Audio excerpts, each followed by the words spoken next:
my tu zavedieme AI a dokonalá firma 0 zamestnancov a všetky tieto veci, ale tak to proste nefunguje. Vtedy som dosahoval milióny eur tržby, zamestnával desiatky ľudí, máme najkvalitnejšie produkty a nielen podľa môjho názoru, ale podľa týchto testov. Môj zostatok na účte v banke je miliónov eur. Kupuješ proteíny z Číny za 1 euro na tonu. Aktuálne mám najviac sledovateľov na tejto sociálnej sieti na Slovensku. Prišiel som do Mercedesu a povedal som, že chcem auto ako Rytmus.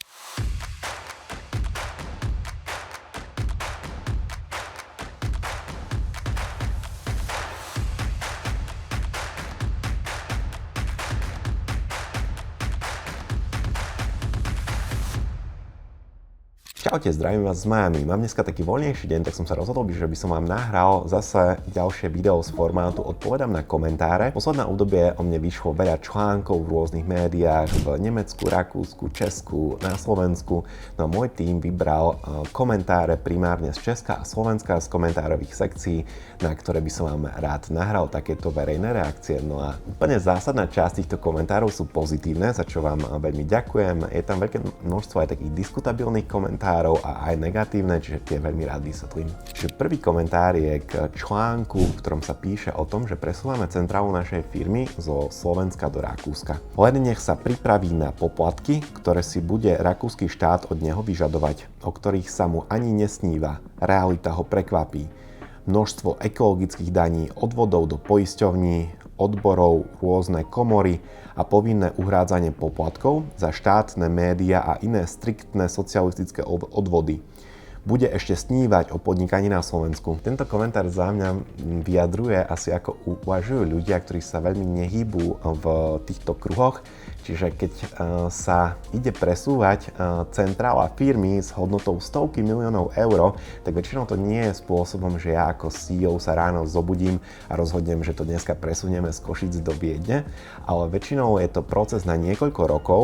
No a my sme už teraz holdingová štruktúra veľkého množstva firiem v približne 12 krajinách, čiže už teraz podnikáme v 12 rôznych jurisdikciách s rôznymi pravidlami, poplatkami a podobne. No a ten proces vyzerá asi tak, že my sme nad tým začali uvažovať úplne dávno. Najprv ja ako CEO, čiže výkonný riaditeľ, to prednesiem dozornej rade ako nápad na poradu. Následne dozorná rada k tomu poskytne svoje názory, tým pádom sa vytvoria podklady na spracovanie pre tým, ktorý posudzuje, respektíve vytvára takú komplexnú analýzu. My sme v rámci tejto komplexnej analýzy najprv zvažovali taký long list miest, čiže približne 15 miest, kam by sme mohli presunúť centrálu firmy, a potom bol tzv. Shortlist, to znamená, že porovnávali sme 4 mesta, že kde by bola najvhodnejšia centrála. Čiže my sme mali jeden variant, že ostane status quo, že ostaneme v Košiciach, druhý variant bol, že sa presunieme do Viedne, tretí variant, ktorý nám prišiel po prvej analýze, veľmi vhodný, bol presun do Prahy a štvrtý variant bol presun do Amsterdamu v Holandsku. To boli 4 varianty, kde sme išli naozaj do detailnej analýzy a tým približne 4 ľudí na tom pracoval spolu s právnikmi, daňovými poradcami a vypracoval komplexnú analýzu. Následne, podľa tejto komplexnej analýzy samozrejme Viedeň nemá len výhody. Určite je tam obrovské daňové zaťaženie, množstvo regulácií a samozrejme má Viedeň množstvo nevýhod oproti podnikaniu na Slovensku, ale my sme zistili na základe tejto analýzy, že tie výhody prevyšujú nevýhody, čiže došli sme k informovanému rozhodnutiu, na ktorom pracovali desiatky expertov a samozrejme zohľadnili širokú škálu poplatkov, daní, regulácií a okrem toho sa zvykne zvažovať aj napríklad tzv. Substance. To znamená, že ako management firmy sa vieme relokovať do toho mesta, kde prebiehajú rozhodnutia, čiže toto hralo výrazne v prospech Viedne, ktorá je úplne v centre regiónu, v ktorom pôsobíme. No a okrem toho sa zvažuje napríklad prístup k talentu, pretože v tomto meste budeme, respektíve už najímame, aj sme v poslednom období najali veľké množstvo nových kolegov. Tým pádom my sme to rozdelili do približne 4 kategórií, rôzne kritéria a posudzovalo sa podľa tabuľky, čiže mali sme takú rozsiahlu tabuľku s naozaj že hornými desiatkami kritérií, kde sa na škále kvantifikovala výhodnosť toho mesta, priradili sa váhy ako významnosť týchto kritérií. No a takýmto informovaným spôsobom sme došli k tomu, že Viedeň je pre nás najvhodnejšia. Následne to sa prezentovalo dozornej rade, dozorná rada to schválila a toto celé prebehlo v horizonte približne 2 rokov. Takí laici si predstavujú, že ja ako CEO autokraticky zahlásim, že sa ide do Viedne a nepozriem si vôbec žiadne poplatky, ale pri tak veľkých firmách to proste takto nefunguje. Ďalší komentár je zase k téme presunu centrály Jim Beamu z Košíc do Viedne. Sídlo sa mení a výroba ostáva na Slovensku, alebo všetko sťahujete do Rakúska. Tak fakticky to znamená, že my sme relatívne nedávno vybudovali naozaj obrovské logistické kapacity pri Miláne. Jedná sa o nejakých 15 000 m2, no a tým pádom ľudia, ktorí sledujú Finsta, tak možno budú prekvapení, že za rok 2025 už bude mierne prejavený pokles alebo odliv tržieb na slovenskej firme. My sme doteraz mali slovenskú firmu ako materskú, kde sme mali približne 95% tržieb, ale už v roku 2025 sme presunuli časť tržieb na našu taliansku firmu, kde máme to logistické centrum, a tieto dve firmy, talianska, slúži ako obchodná firma, kde bude vyše 90% obratu pre západnú Európu. No a potom tu máme naďalej slovenskú firmu, ktorá bude mať na sebe približne 90% obratu pre východnú Európu. My sme si to tak rozdelili, že Nemecko, Rakúsko, Švajčiarsko, Taliansko a ešte dokonca aj Slovinsko, to sú naše také trhy, kde sme naozaj silní, tak tie účtujeme pod taliansku entitu. No a nad tieto dve entity, Taliansku a Slovensku, postavíme rakúsku entitu. Čiže tá rakúska firma bude mať na sebe naviazaný skôr management, skôr také zásadné rozhodnutia, odtiaľ budú prúdiť mzdy managementu, ktorý by mal byť alokovaný práve v tom Rakúsku. Fakticky to neznamená, že sa presúvajú ľudia z Košíc do Viedne, naopak, že budeme, respektíve zopár áno, ale skôr budeme najímať viacej takých strategických pozícií do Rakúska a v súlade s našou dlhodobou stratégiou budeme naďalej navyšovať veľkosť tímu v západnej Európe. Ďalší komentár. Koľko Slovákov u vás, prosím, ostane pracovať po odchode do Rakúska? Beriete Košičanov so sebou? Tento presun je skôr v kontexte toho, že my budeme najímať. Naša firma neustále rastie, čiže my nepotrebujeme presúvať ľudí, ale budeme pravdepodobne vytvárať množstvo nových pracovných pozícií v Rakúsku, a aj keby sme toto rozhodnutie nespravili, tak budeme vytvárať naďalej veľké množstvo pracovných pozícií v Taliansku a Nemecku, čo je naviazané na tržby našej firmy, že tým, že nám rastú tržby, množstvo zákazníkov, tak aj operácie nám rastú v západnej Európe a tým pádom musíme adekvátne k tomu prispôsobovať veľkosť tímu. Mojou takou virálnou hláškou posledného obdobia bolo, že som povedal pre jedno médium, že dokonalá firma má 0 zamestnancov, no a k tomu je veľké množstvo komentárov a aj tento. Pán ide predať firmu a chce navýšiť jej hodnotu. Správa sa úplne kapitalisticky. Len tie jeho reči o 0 zamestnancoch sú smiešne. Chápem, že prudko zvyšuje produktivitu, ale automatizácia a AI neprinesú nul. Tento komentár pôsobí kriticky, ale ja s ním v podstate súhlasím. Čiže to, že som povedal, že dokonalá firma má 0 zamestnancov, si naďalej myslím, že je pravda. Akurát dokonalá firma neexistuje. To je skôr utopistická myšlienka a my samozrejme neašpirujeme na 0 zamestnancov, my ašpirujeme na vysokú mieru automatizácie. Myslím si, že cieľom podnikania vôbec nie je vytvárať pracovné miesta, ale vytvárať veľkú hodnotu pre zákazníkov s čo najmenej zdrojmi. No a takto uvažujeme aj nad podnikaním. Čiže môjim takým jobom ako CEO firmy je okrem toho, že vytvárať spokojných zákazníkov, aj maximalizovať hodnotu pre akcionárov, a to úzko spolu súvisí. Veľa ľudí si myslí, že maximalizovať hodnotu pre akcionárov znamená žmýkať zákazníkov, ale to vôbec nie je pravda. Práve naopak, maximalizovať hodnotu pre akcionárov znamená, že vytvárať dlhodobé dobré vzťahy so zákazníkmi, obrovskú bázu spokojných zákazníkov. No a takto sa podľa mňa zvyšuje dlhodobo hodnota firmy pre akcionárov a v podstate o to nám ide. Mne vždy vypáli pixel na monitore na mieste, kde sú jeho zuby vo videu. Tak je to súčasťou našej stratégie, čo skoro nájdete na Jimbeame monitory. Je to šašek, čo si musel kúpiť Maybach, lebo ho má aj Rytmus. Presne tak to bolo, prišiel som do Mercedesu a povedal som, že chcem auto ako Rytmus, no a aktuálne mám objednanú reťazku ako Rytmus. Ďalší komentár. Kedy ohlási vstup do politiky? Voľby sú tuším 2026. Tak krátka odpoveď je nikdy. Ja osobne si myslím, že na to absolútne nemám talent, zároveň ma súčasná práca extrémne vyťažuje, čiže pre mňa politika nie je že vôbec zaujímavá a tým, že ja si myslím, že moje schopnosti sú primárne v tom, že vyše 20 rokov sa venujem technológiám, e-commerce, to je moja vášeň, tak politika pre mňa absolútne nie je ani vášeň a nemám tam ani nejaké extra schopnosti, čiže v dlhodobom horizonte absolútne neašpirujem sa presunúť do tejto sféry. Z neho je dobrý coach, je to pohodiak, vysvetľuje veci dobre, dosť som si z jeho videí zobral a baví ma sa vzdelávať v podnikaní na jeho videách, príspevkoch. Dosť veci človeku pomôže. Ďakujem pekne, tak to je taký môj hlavný zámer. Ja keď som začal tvoriť obsah, ja som veľa rokov podnikal neverejne, čiže ešte pred 2 rokmi som mal že skoro žiadnych odberateľov na sociálnych sieťach. Ja som začal najprv s LinkedInom, kde sa mi podarilo za relatívne krátku dobu vybudovať obrovské množstvo followers. Myslím, že aktuálne mám najviac sledovateľov na tejto sociálnej sieti na Slovensku.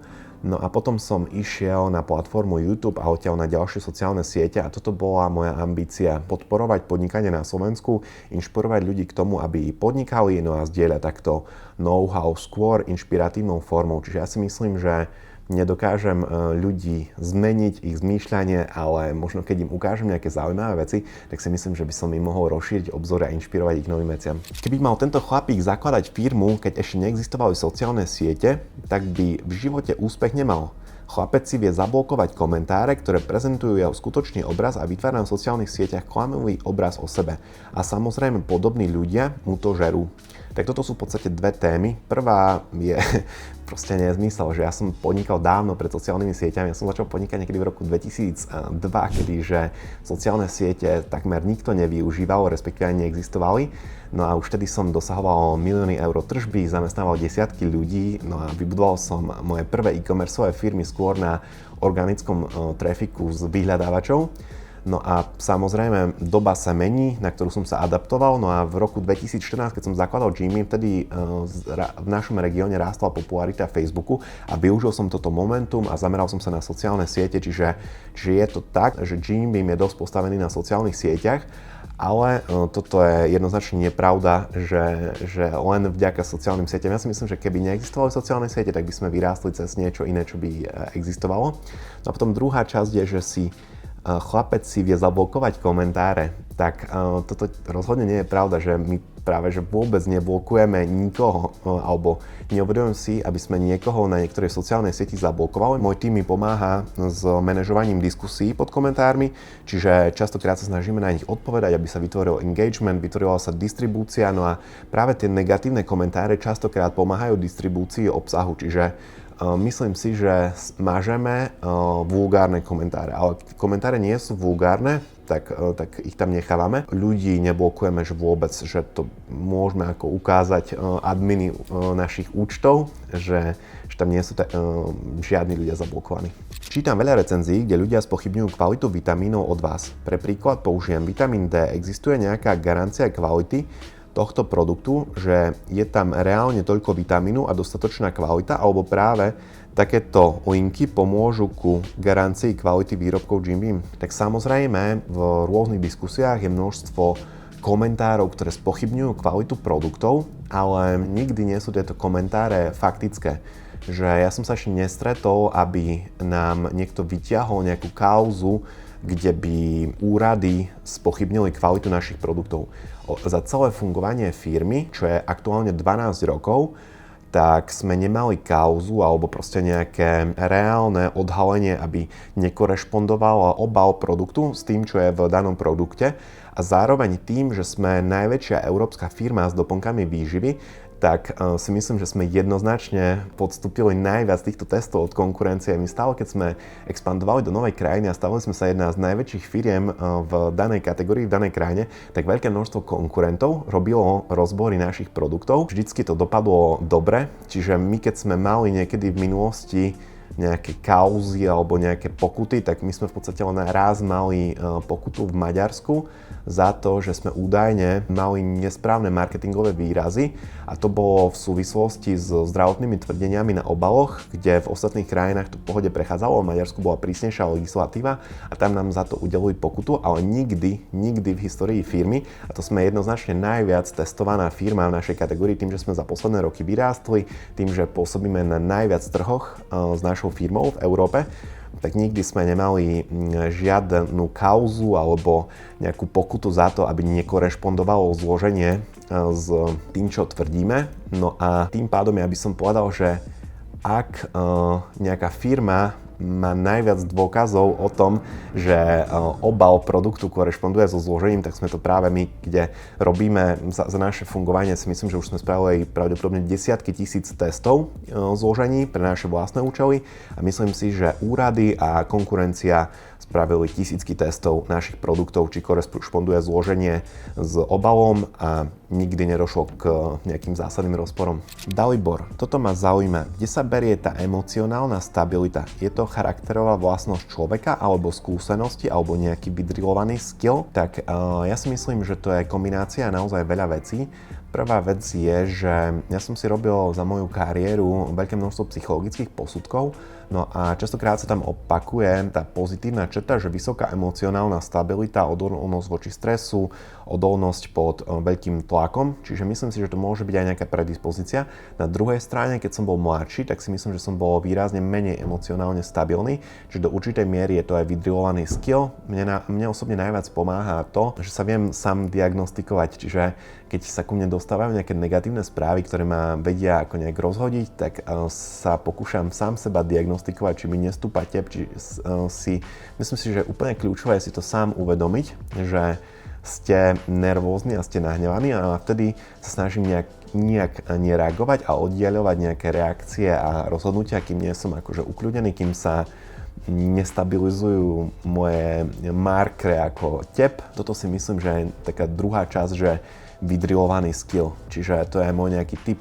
pre vás, že ak si myslíte, že vy ste nejaký impulzívnejší, tak si myslím, že by ste mali popracovať práve na nejakou vlastnou diagnostikou toho, že si vedieť uvedomiť, že kedy ste pod stresom, kedy ste pod tlakom a vtedy odporúčam jednoznačne oddialiť hociakú reakciu v čase, pretože veľakrát pri nejakej spontánnej reakcii, tak si môžete viacej poškodiť, než pomôcť. Kupuješ proteíny z Číny za 1 euro na tonu a predávaš 50 eur za 2 kg. Toto už som odpovedal v predchádzajúcom videu, kde veľa ľudí si myslí, že tá naša kategória, že sa nejak exportuje z Číny.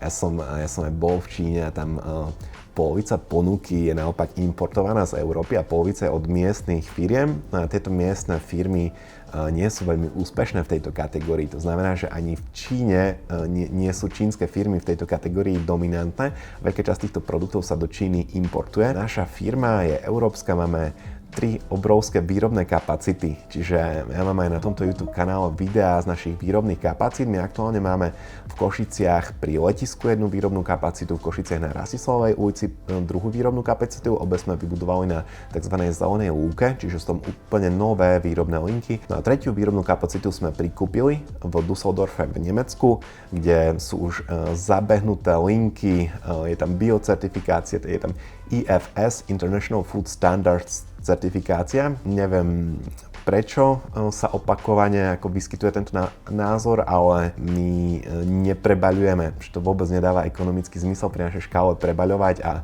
ešte zároveň vlastniť popri tom nejakých 40 000 m2 výrobných kapacít. Ďalší komentár. Ja vám dám otázku. Máte pocit, že pracujete 150 000 krát viac než človek, ktorý má na účte 1000, alebo že si tie peniaze 150 000 krát viac zaslúžite? Tento komentár je k článku, kde Forbes odhaduje moju hodnotu majetku na 150 miliónov eur. Možno taký nejaký like by si predstavoval, že môj zostatok na účte v banke je 150 miliónov eur, ale takto to vôbec nefunguje. Ja úplne nepoznám metodológiu Forbesu, že ako to kvantifikujú. Ja inak viem, že to robí niekto zo zahraničia, niekto z zahraničného Forbesu to nejak zisťuje a necháva si to potvrdzovať u lokálnych špecialistov, ktorí mu potvrdia alebo vyvrátia tento výsledok.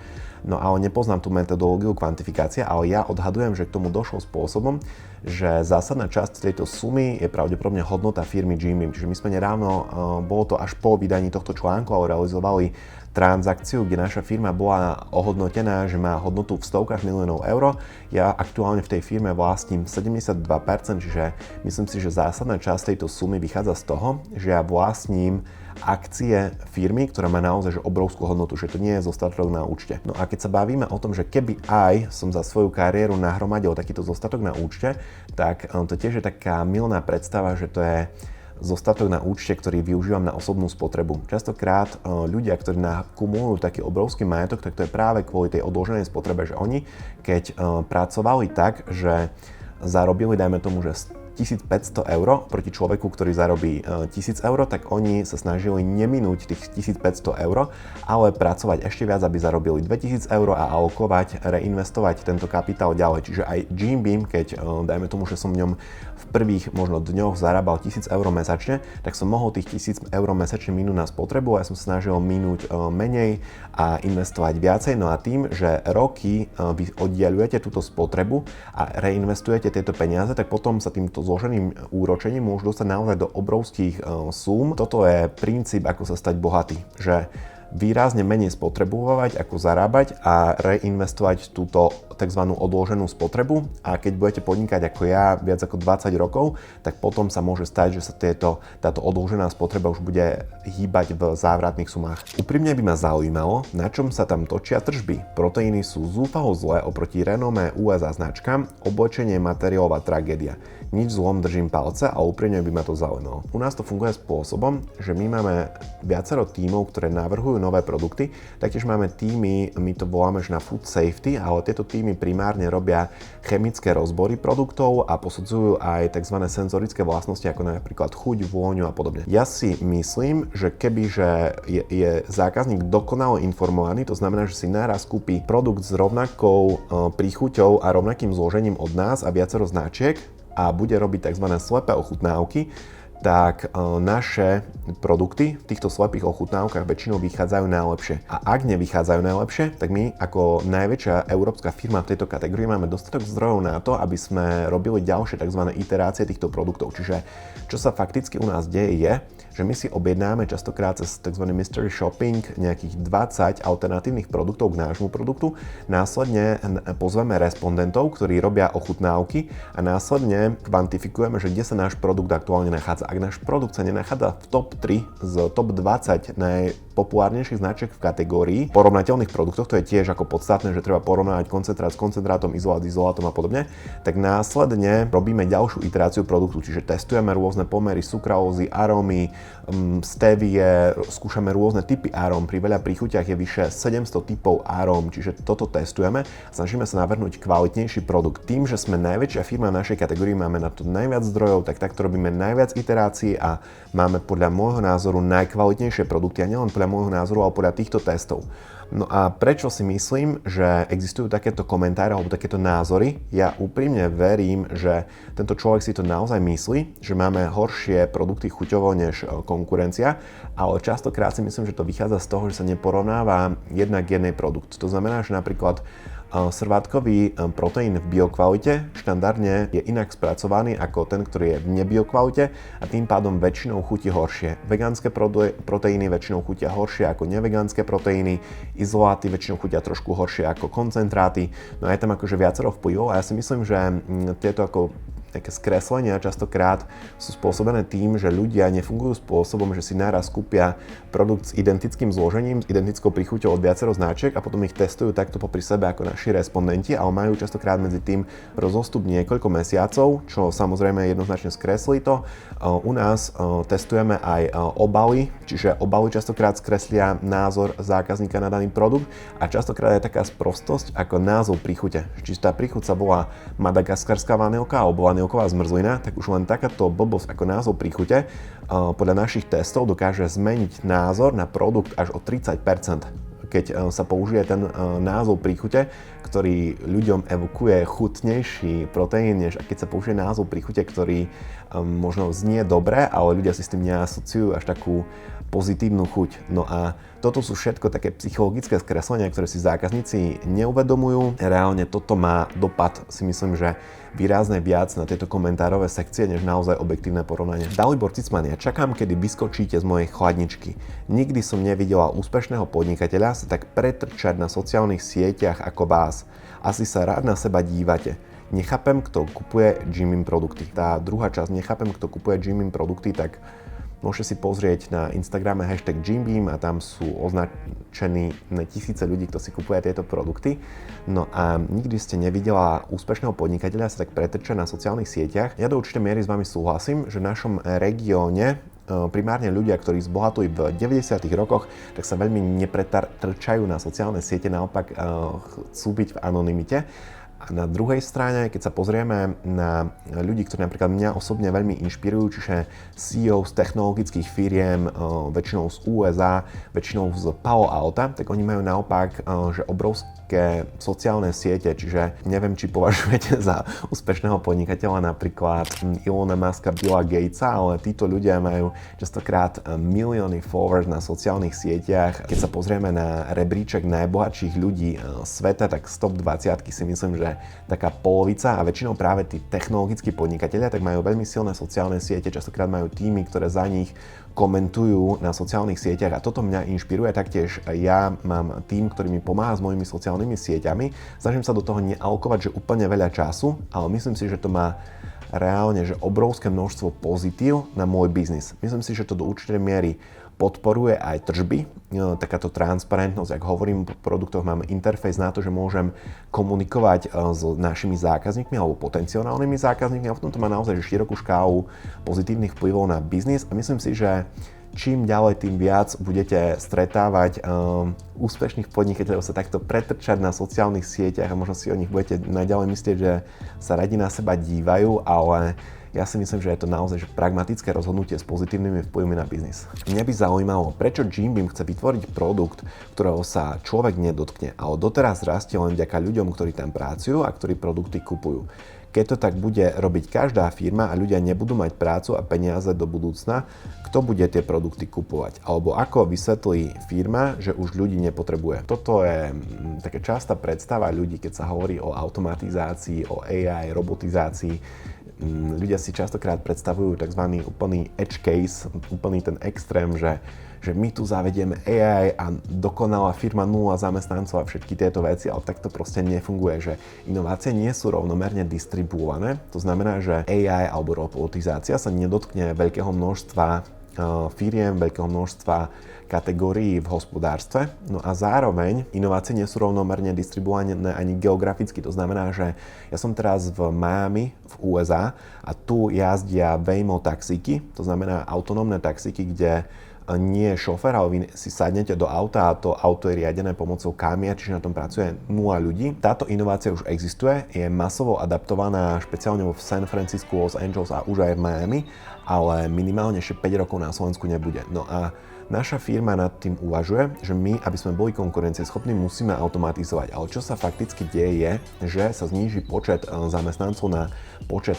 predaných produktov alebo vyrobených produktov. No a títo ľudia sa častokrát presúvajú potom do sofistikovanejších odvetví. To znamená, že u nás zaniknú, dajme tomu, že 3 pracovné pozície pickera na sklade, ale vznikne nová pozícia tzv. Super usera pre automatizáciu, ktorá je o mnoho lepšie platená. Tým, že sa automatizuje, respektíve dlhodobo sa v hospodárstve automatizuje možno najviac poľnohospodárstvo a potom priemysel, tak títo ľudia sa častokrát presúvajú do sofistikovanejšej práci vo vývoji. Čiže ja si úprimne myslím, že nás čaká rúžová budúcnosť. Jediná výzva je adaptabilita ľudí. Ako sa stihnú sami rekvalifikovať a ak vy si sami budete budovať svoju nejakú prúžnosť, adaptabilitu a schopnosť sa rekvalifikovať na trendy, prácu, po ktorej je naozaj dopyt, tak si myslím, že práve z týchto inovácií a technologických zmien môžete naozaj veľa vyťažiť. Bývalá kolegyňa tam odišla cca rok dozadu. Nedala to. Musela si cvakať tiket ešte keď išla aj na veľkú toaletu a never všetkému, čo vidíš vo videách. Jedna vec je marketing a druhá realita. Pri mňa v našej firme sú také 3 spôsoby, ako evidujeme dochádzku ľudí. Jeden je, že to vôbec neriešime, to je väčšinou na rôznych kreatívnych pozíciách alebo manažerských pozíciách.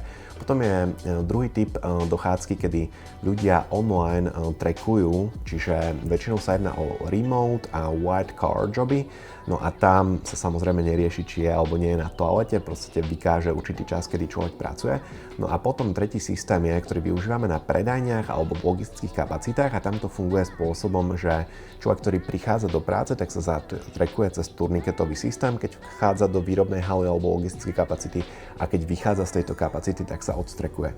Ja teraz v hlave mám, že ako to funguje v 3 kapacitách v Košiciach, v jednej v Nemecku a úprimne si nepamätám, ako presne to funguje v logistickej hale v Miláne, v Taliansku, ale historicky viem, že najviac zamestnancov u nás v Košiciach funguje na Rasisovej ulici a potom pri letisku v hale CTP1.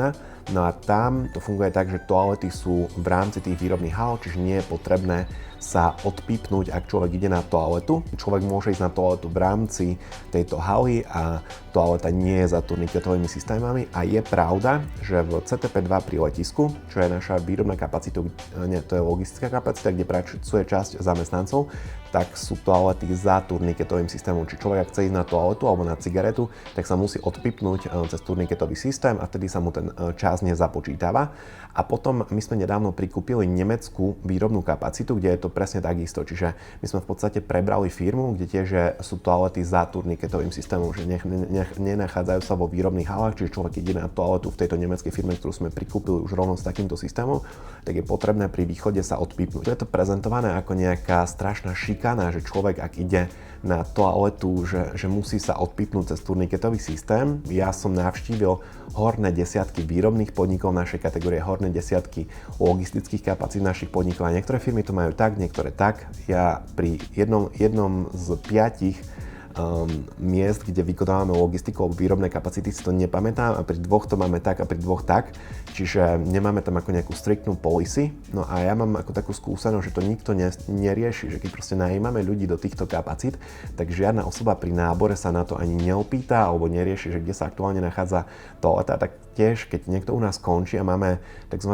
Exit interviews, čiže naši kolegovia z HR majú pokec s človekom, ktorý u nás končí a z toho vyberajú nejaký feedback, nejakú konštruktívnu spätnú väzbu, čo by sme mohli našej organizácii zmeniť, tak tam sa nezvykne vôbec táto informácia uvádzať. Čiže za mňa, akože cez naše ako reálne HR mám, že toto nie je vôbec téma vo firme, no a zase cez takéto online diskusné fórum to príde ako nejaká obrovská šikana a neštandardná vec, tak toto je asi uhol pohľadu, ako to niekto vykreslí, vníma, ale nemyslím si, že je to neštandardná vec. OMG, tá rýchlosť webu je katastrofálna a celý zabagovaný. Tak tomuto komentáru rozumiem, je to do určitej miery naša strategická voľba. Mňa to ako veľmi mrzí, že sa to deje, že občas náš web je spomalený a niekedy vyzerá ako zabagovaný, ale na druhej strane, keď sa na to pozrieme, tak ten web mu pribudlo obrovské množstvo nových funkcionálít za relatívne krátke obdobie. Čiže napríklad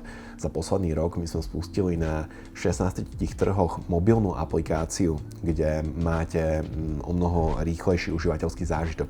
Pustili sme loyalty program, kebyže máte nejaký snapshot, ako vyzeral web pred rokom, tak tam môžete vidieť, že naozaj že veľa vecí sa v sekcii recenzie alebo aj v kategórii pomenilo, pribudlo veľké množstvo filtrov, čiže na jednej strane je to taká strategická voľba, že koľko pustíme nových funkcionalít versus ako bude ten web stabilný. A súvisí to častokrát s tým, že zákazníci majú v cookies v svojom počítači uložené staršie verzie webu. Čiže keď vám niekedy máte pocit, že je zabagovaný ten web, tak si iba premážte cookies, lebo to pravdepodobne súvisí s tým, že vy máte načítanú časť webu, ale my sme tú časť zmenili a to môže niekedy spôsobovať taký dojem, že je tam bug a častokrát spôsobuje ten dojem aj reálny bug, že keď pustíme novú vec, tak môže sa správať v testovacích prostrediach, na ktorých to testujeme. Máme veľký tím QA inžinierov a programátorov, tak správať sa tam pri ich testoch inak, ako sa to správa na reálnej produkcii. Reálne je to strategická voľba, že my sme si vybrali, že vám budeme prinášať viacej nových funkcionalít na úkor